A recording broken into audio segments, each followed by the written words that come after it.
साथीहरू आज हामी युएनओको सम्बन्धी संयुक्त राष्ट्रसँग सम्बन्धी जिके पढौँ।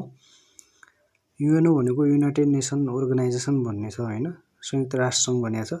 यसको स्थापना भन्दा पनि यसको अवधारणा चाहिँ सुरुमा चाहिँ अवधारणा कसरी आयो भन्ने कुरा चाहिँ सन् 1942 जनवरी 1 मा चाहिँ युएनको अवधारणा नामाकरण भयो भनेको छ। यसमा चाहिँ 32औं अमेरिकी राष्ट्रपति फ्राङ्कलिन डी रुजवेल्टको अवधारणा हो। यो कसको अवधारणा हो भन्यो भने 32औं अमेरिकी राष्ट्रपति हुन्, फ्राङ्कलिन डी रुजवेल्ट भन्छन्। सुरुमा उहाँले नै अवधारणा ल्याएका हुन्। त्यसपछि चाहिँ 1945 जुन 26 मा एउटा महत्त्वपूर्ण सम्मेलन भयो। त्यो सम्मेलन चाहिँ सन फ्रान्सिस्को सम्मेलन भनिन्छ। क्वेशन कसरी सोध्न सक्छ भने सन फ्रान्सिस्को सम्मेलन कहिले हो भनेर पनि सोध्न सक्छ के हो। यो भन्यो भने के भन्ने 1945 जुन 26 मा। अनि युएनको बडापत्रमा चाहिँ हस्ताक्षर गर्यो। त्यसपछि हस्ताक्षर गर्ने मुलुकहरू चाहिँ 50 वटा मुलुकहरूले चाहिँ हस्ताक्षर गरे के 50 वटा मुलुकले हस्ताक्षर गरे। त्यसमा चाहिँ जस्तै 1945 अक्टोबर 15 मा चाहिँ पोल्यान्डले पनि हस्ताक्षर गर्यो। अनि युएनको बडापत्रमा हस्ताक्षर गर्ने अलरेडी 50 वटा मुलुक थिए, प्लस एउटा पोल्यान्ड पनि थप्यो भनेपछि ठ्याक्क अब कति हो 51 वटा हो। त्यसपछि 1945 अक्टोबर 24 मा चाहिँ युएनको स्थापना भयो र युएनको बडापत्रमा चाहिँ बडापत्र भन्छन् कार्यान्वयन भयो भन्छ। अनि 1945 अक्टोबर 24 मा चाहिँ स्थापना भयो र यसको चाहिँ कार्यान्वयन भयो भन्यो। अनि 2011 जुलाई 14 मा चाहिँ 193 अहिले 2011 को तथ्याङ्कमा 2011 सम्म पुग्दाखेरि चाहिँ जुलाई 14 मा चाहिँ 193 देशहरू छन्। युएनमा चाहिँ आबद्ध भएका 193 देशहरू छन्। त्योमध्ये सबैभन्दा अहिले पछि चाहिँ सदस्य भएको, अहिले सबैभन्दा पछि सदस्य भएको, जसले कान्छो सदस्यको रूपमा पनि चिनिन्छ। क्वेसन सोध्न सक्छ कान्छो युएनको सदस्यमा चाहिँ कान्छो सदस्य राष्ट्र, युएनमा आबद्ध कान्छो सदस्य राष्ट्र कुन हो भनेर पनि क्वेसन सोध्न सक्छ। यदि यस्तो भयो भने के भन्ने दक्षिण सुडान भन्ने। अनि युएनको चाहिँ प्रधान कार्यालय अमेरिकाको न्युयोर्कको म्यानहट्टन टापुमा चाहिँ रहेको छ। मेन क्वेसन यो पछाडिको म्यानहट्टन चाहिँ आउँदैन, सायद त्यही पनि डिटेलमा भित्र पनि थाहा पाइराख्नुपर्छ नि त। जस्तै युएनको प्रधान कार्यालय चाहिँ अमेरिकाको न्युयोर्कमा छ। यति चाहिँ याद हुनु पर्यो। त्यसपछि यहाँनिर कन्फ्युजन क्वेसन छ कि यो राम्रोसँग हेर्नु होला है। युएनका संस्थापक मुलुक भन्यो भने 51 वटा भइहाल्यो। जस्तै पोल्यान्ड पनि आयो नि त पछि हो। अनि युएनको चाहिँ कान्छो संस्थापक सदस्य भन्यो भने पोल्यान्ड भन्ने के कान्छो 50 वटा देश अलरेडी छँदै थिए, पछि पोल्यान्डले पनि आबद्ध भयो भने अनि 51 भयो नि त। 51 हुँदाखेरि चाहिँ संस्थापकमा चाहिँ कान्छो संस्थापक भन्दाखेरि पोल्यान्ड भयो। अनि युएनको चाहिँ कान्छो सदस्य भन्दाखेरि चाहिँ अस्ति 2011 मा मात्रै भएको, अहिले हामीले भर्खरै पढ्यौँ नि दक्षिण सुडान हो त्यो भन्ने है। अनि युएनको चाहिँ मोटो भन्छन्, जस्तै आदर्श वाक्य भन्छन् एउटा, त्यो चाहिँ के हो भने इट्स योर ओरल भन्छन् हैन। अनि यो आउन पनि सक्छ युएनको मोटो कुन हो के हो भनेर पनि आउन सक्छ अप्सनमा। अनि युएनको चाहिँ सदस्यबाट हटाइएको पहिलो मुलुक भनेको छ। हो यहाँनिर फेरि एउटा दुईवटा कन्फ्युजन क्वेसन छ कि युएनको सदस्यबाट हटाइएको पहिलो मुलुक भनेको ताइवान भयो। अनि युएनको सदस्य त्याग्ने चाहिँ इन्डोनेसिया भयो। एउटा चाहिँ हटाइयो ल त जा भनेर पठाइयो भने एउटा चाहिँ म आफै जान्छु भनेर गयो के हो। यहाँनिर कन्फ्युजन क्वेसन कस्तो भने एउटालाई चाहिँ हटाउनु, एउटालाई चाहिँ आफै जानु के। यहाँनिर फरक हुन्छ कि झुक्क्याउने क्वेसन हो। हटाइयो भन्यो भने ताइवान भयो। अनि सदस्यता त्याग्ने भनेको ल म अब तिम्रो सदस्य बन्दैन, म आफै साइड लाग्छु, म यो समूहबाट बाहिर निस्किन्छु भनेर निस्केको चाहिँ इन्डोनेसिया भयो। अनि अर्को छ यहाँनिर युएनको चाहिँ पर्यवेक्षक मुलुक भनेका दुईवटा मुलुकहरू छन्। जस्तै सदस्य होइनन्, पर्यवेक्षक भनेको चाहिँ सदस्य नभएको तर सहयोग गर्ने सहभागी हुने मुलुकहरूलाई चाहिँ पर्यवेक्षक मुलुक भनिन्छ। जस्तै होलिसी र प्यालेस्टाइन भनिन्छ। अनि होलिसी र प्यालेस्टाइन भनेको के हो भने होलिसी भनेको अहिलेको जो भ्याटिकन सिटी भन्छौँ नि हामीहरू हो त्यो हो। अनि प्यालेस्टाइन भनेको चाहिँ ताइवान भयो कि याद गर्नुहोस्। यो कहिले यो होलिसी र प्यालेस्टाइन भन्न पनि सक्छ, भ्याटिकन सिटी र ताइवान नभन्न पनि सक्छ कि होली र प्यालेस्टाइन पनि भन्न सक्छ है। यो अथवा भ्याटिकन सिटीको पुरानो नाम के हो भनेर पनि आउन सक्छ कि। अनि युएनको चाहिँ झन्डा, अब झन्डा सम्बन्धी पढौँ है, लोगो सम्बन्धी। युएनको झन्डा भन्नु नै लोगो सन् 1947 अक्टोबर 20मा चाहिँ सार्वजनिक भयो। कहिले सार्वजनिक भयो भनेर आउन सक्छ कि। युएनको लोगो कहिले सार्वजनिक भयो भनेर आउन सक्छ क्वेसन। अनि त्यहाँ के भन्ने 1947 अक्टोबर 20मा भन्ने है। अनि झन्डामा चाहिँ कस्तो कलरको रङ छ वा कतिवटा रङहरू छन् भनेर पनि आउन सक्छ। जस्तै निलो र सेतो भनेको छ। अनि यसमा के हो, यो रङहरूले के छ अथवा यो झन्डामा अरू के छन् भन्यो भने के भने विश्वको नक्सा। अनि ओलिभ भनेको छ। ओलिभ भनेको जैतुन हो।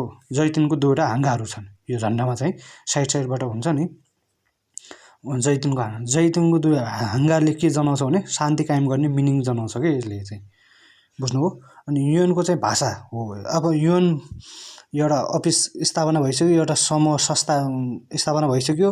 अनि त्यसको सदस्य मुलुकहरू पनि भइसके। अनि त्यसमा चाहिँ अनि त्यसको लोगो पनि सार्वजनिक भइसक्यो भने अब यसमा भाषाहरू, यसमा कुन भाषा प्रयोग हुन्छ अथवा यसमा बोलिने भाषाहरू अथवा यसले मान्यता दिएको भाषाहरू कतिवटा छ भने यसमा युएनको चाहिँ कार्यालय सञ्चालनको भाषा दुईवटा छ, इङ्ग्लिस र फ्रेन्च भनेको छ है। कार्यालय सञ्चालन अफिस चलाउँदाखेरि कि अफिसमा बोलिने भाषा हुन्छ नि, जस्तै हाम्रो नेपाली भाषा छ। अनि आजकल यो प्रदेश संरचना भएदेखि चाहिँ आफ्नो आफ्नो प्रदेशहरूमा, जस्तै सुदूरपश्चिम प्रदेशमा चाहिँ कामकाजको भाषा हुन्छ नि नेपाली भाषा र अनि प्रदेशको चाहिँ बहुसङ्ख्यक जनसङ्ख्याहरू डोटिली भएको हुनाले डोटिली भाषा होला, राणा थारू होला। अनि जस्तै बागमती प्रदेशको चाहिँ नेपाली भाषा अनि नेवारी भाषालाई पनि मान्यता दिए, नेवारहरूको सङ्ख्या छ, यस्तो हुन्छ कि। अनि यसमा युएनको कार्यालय सञ्चालनको भाषा भने दुईवटा भाषा, इङ्ग्लिस र फ्रेन्च भयो। अनि युएनको चाहिँ मान्यता प्राप्त भाषा हो। युएनको मान्यता प्राप्त 6वटा भाषाहरू छन्। कुन भाषाहरूले मान्यता प्राप्त गरेको छ भन्यो भने 6वटा। जस्तै यसलाई कुन हुन् भन्यो भने स्पेनिस, रुसी, रसियन भइहाल्यो, अनि फ्रान्स भइहाल्यो, अनि अरबी भनेको हाम्रो दुबईको अरबी भाषा भइहाल्यो, अनि चिनिया र अङ्ग्रेजी भाषा। जस्तै योलाई चाहिँ याद गर्नको लागि चाहिँ सर्फेस भनेको छ, यसरी सूत्र बनाउने कि सर्फेस भनेको छ। सर्फेस भनेको चाहिँ यसबाट स्पेनिस भइहाल्यो, आरबाट रसियन रुसी भइहाल्यो, एबाट फ्रान्स भइहाल्यो, एबाट चाहिँ अरबिक भइहाल्यो, सीबाट चाइनिज भइहाल्यो र ईबाट अङ्ग्रेजी भइहाल्यो। यसरी याद गर्ने है। अनि सबैभन्दा अन्तिममा मान्यता पाएको भाषा चाहिँ अरबी हो, हाम्रो दुबईको भाषा 1973मा। कहिले भन्यो भने 1973मा। अब युएनको चाहिँ भाषा पनि मान्यता प्राप्त भइसक्यो, अनि लोगो पनि सार्वजनिक भइसक्यो, अनि युएनको संस्था पनि स्थापना भइसक्यो भने अब के चाहियो, अब त्यो सञ्चालन गर्नु पर्यो नि त, चलाउनु पर्यो नि त। अब के चाहियो, बजेटको आवश्यकता पर्यो। युएनको बजेट कति वर्षका लागि कहाँबाट पारित हुन्छ भनेको छ। यसमा चाहिँ क्वेसन आयो भने 2 वर्षको लागि पारित हुन्छ भन्नु पर्यो है। अनि यसको व्यवस्था कसले गर्छ भने व्यवस्थापकीय अङ्ग युएनका महासभाबाट हुन्छ। कहाँबाट हुन्छ, व्यवस्थापकीय अङ्ग युएनका महासभाबाट हुन्छ। युएनको बजेटमा सबैभन्दा धेरै योगदान गर्ने मुलुक कुन हो भन्यो भने अमेरिका हो, 22% योगदान गरेको छ कि। अनि युएनको बजेटमा चाहिँ न्यूनतम हिस्सा कति रहेको छ भने 0.001% रहेको छ। कम्तीमा युएनको सदस्य मुलुकहरूले यति पर्सेन्ट चाहिँ लगानी, 80% चाहिँ जम्मा गर्नै पर्छ कि, योगदान दिनुपर्छ कि। 0.001% योगदान गर्ने मुलुकहरू कतिवटा छन् भन्यो भने 193मा 58वटा मुलुकहरू रहेका छन्। टोटल युएनका सदस्य मुलुकहरू चाहिँ 193 रहेका छन् नि त। अनि त्योमध्ये चाहिँ 0.001% चाहिँ 58वटा मुलुकहरू छन्। जस्तै चाहिँ सार्कमा चाहिँ युएनको बजेटमा अब हाम्रो देश सार्क राष्ट्रहरूमा चाहिँ कति छ भने धेरै बजेट चाहिँ भारतको 1.044% छ। अनि थोरै बजेट चाहिँ भुटानको 0.001। यो भुटानको 0.001 छ नि, यो 58 मुलुकहरूभित्रै पर्दछ कि। जस्तै युएनको बजेटमा नेपालको हिस्सा चाहिँ नेपालको पनि 0.010, याद गर्न सजिलो छ, 0.010 ठ्याक्कै अगाडि पछाडि 00 यस्तरी याद गर्ने कि। अनि युएनको चाहिँ सदस्य नभएर पनि योगदान गर्ने मुलुक चाहिँ होलेसी भनेको भ्याटिकन सिटी कति छ 0.010, ठ्याक्कै नेपालको जति के। भ्याटिकन सिटी सदस्य होइन, हटाइएको मुलुक हो नि त। अनि त्यो चाहिँ पर्यवेक्षक मुलुकको रूपमा रहेको छ नि त, 2वटा मुलुकहरू हो। त्यो भ्याटिकन सिटीले पनि हाम्रो नेपालको जतिकै नै योगदान गर्दछ। अनि युएनको बजेटमा चाहिँ धेरै योगदान गर्ने मुलुकहरू चाहिँ बिग 7 कन्ट्री भन्छन् क्या यिनीहरूलाई। जस्तै अमेरिका भयो, चीन भयो, जापान भयो, जर्मनी भयो, बेलायत भयो, फ्रान्स भयो, इटाली भयो के। यिनीहरूलाई बिग 7 1 2 3 4 5 6 7वटा हो नि त, 7वटा कन्ट्री हो बिग 7 कन्ट्रिज। बिग 7 कन्ट्रिज कुन कुन हुन् भनेर पनि आउन सक्छ कि लोकसभा। अनि त्यो बेला के गर्ने, अमेरिका, चीन, जापान, जर्मनी, बेलायत, फ्रान्स, इटाली यिनीहरू भनेर उ गर्ने है। अनि नेपाल र युएनको सदस्य सम्बन्ध है। नेपालले चाहिँ युएनको सदस्यता कहिले पायो या के भयो भन्ने कुरा अब नेपालको बारेमा बुझौँ नि त। अब जस्तै आधार भयो, सदस्यका लागि निवेदन दिँदा र सदस्य हुँदा भनेको छ है, मिति भयो होइन। 1949 फेब्रुअरी 13 चाहिँ जस्तै नेपालको 2005 11 महिना 2 गते विक्रम सम्वतमा भयो होइन। यसमा चाहिँ निवेदन दिएको र सदस्य हुँदा चाहिँ 1955 डिसेम्बर 14 सदस्य भएको के 2012। नेपालमा कहिले सोधिदिन सक्छ नेपालले युएनको सदस्यता कहिले प्राप्त गर्यो भन्यो भने 2012 मङ्सिर 29 गते भन्नु पनि सकिन्छ नि त, सोध्न सक्छ। त्योभन्दा 1995 डिसेम्बर ठ्याक्कै 5 वर्ष फरक हुन्छ कि, यस्तो 5-6 वर्षको फरकमा छ नि त। 49 भन्नु 55 भन्दाखेरि। अनि त्यसपछि छ त्यो बेला हाम्रो प्रधानमन्त्री को हुनुहुन्थ्यो भन्दाखेरि जस्तै निवेदन दिँदाखेरि मोहन शमशेर, अनि सदस्यता प्राप्त हुँदाखेरि टङ्कबहादुर आचार्य। साथीहरू यहाँनिर नझुक्किनु होला है, यो चाहिँ निवेदन दिएको, निवेदन दिने बित्तिकै हुँदैन नि त, त्यहाँ प्रोसेसिङमा हुन्छ, डकुमेन्ट हेर्नुपर्छ, सबै कुराहरू हुन्छ नि त। कुनै भर्ना भयो, भर्ना हुने बित्तिकै जस्तै कुनै मान्छे भर्ना हुने बित्तिकै त्यो 1 क्लासमा भर्ना भयो भने 1 क्लासमा भर्ने हुने बित्तिकै त्यसले 1 क्लास पास त गर्दैन नि हो। त्यस्तै 1 पास गर्नलाई 1 वर्ष वेट गर्नुपर्छ नि, पढ्नुपर्छ हो, त्यस्तै हो कि। यो पहिला चाहिँ निवेदन दिएको अनि त्यसपछि सदस्यता प्राप्त गरेको। अनि त्यो बेला राजा को थियो भने त्रिभुवन शाह। अनि पछि चाहिँ सदस्य पाउँदाखेरि चाहिँ महेन्द्र। अनि बारेमा भनेको छ यो कसले निवेदन दिएको, यो कसले निवेदन दिएको, पहिलो पदमबहादुर छेत्री, दोस्रो स्थायी प्रतिनिधि भनेको छ है। पदमबहादुर छेत्री दोस्रो स्थायी प्रतिनिधि भनेको छ। कुन लिपिमा हो, रञ्जना लिपिमा। रञ्जना लिपि भनेको के हो, नेवारी लिपि हो। यो किन हो भने पहिला चाहिँ नेपालले चाहिँ निवेदन दिँदाखेरि चाहिँ देवनागरी लिपिमा निवेदन दिएको। अनि देवनागरी लिपि चाहिँ हाम्रो इन्डियाको भारतको भाषा पनि देवनागरी लिपिमै भएको हुनाले चाहिँ त्यहाँ भाषा म्याच भयो के। पहिला हामीभन्दा पहिला चाहिँ भारतले सदस्यता प्राप्त गरेको थियो नि त। अनि त्यही भएर चाहिँ उताबाट क्यान्सल भएर आएर फेरि अर्को लिपिमा दिनु भनेर आइसकेपछि अनि नेपालले फेरि नेवारी लिपिमा दिएको।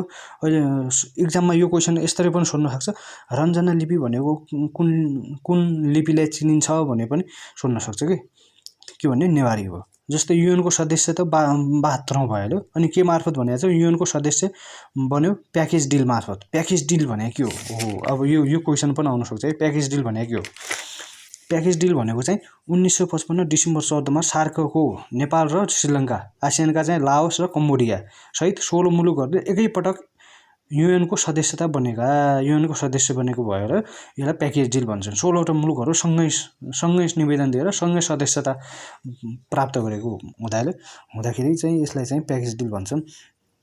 अनि युएनको महासभामा बैठक र नेपाल भनेको छ होइन। हालसम्म चाहिँ कतिवटा बैठकहरू बस्यो अनि नेपालको चाहिँ कतिवटा बैठकमा सम्पन्न भयो भन्ने कुरा हो। हालसम्म सम्पन्न चाहिँ 79वटा बैठकहरू भइसक्यो भने नेपाल चाहिँ सर्वप्रथम युएनको महासभामा बैठकमा कहिले सहभागी हो भने 1956मा, सन् 1956 भन्ने।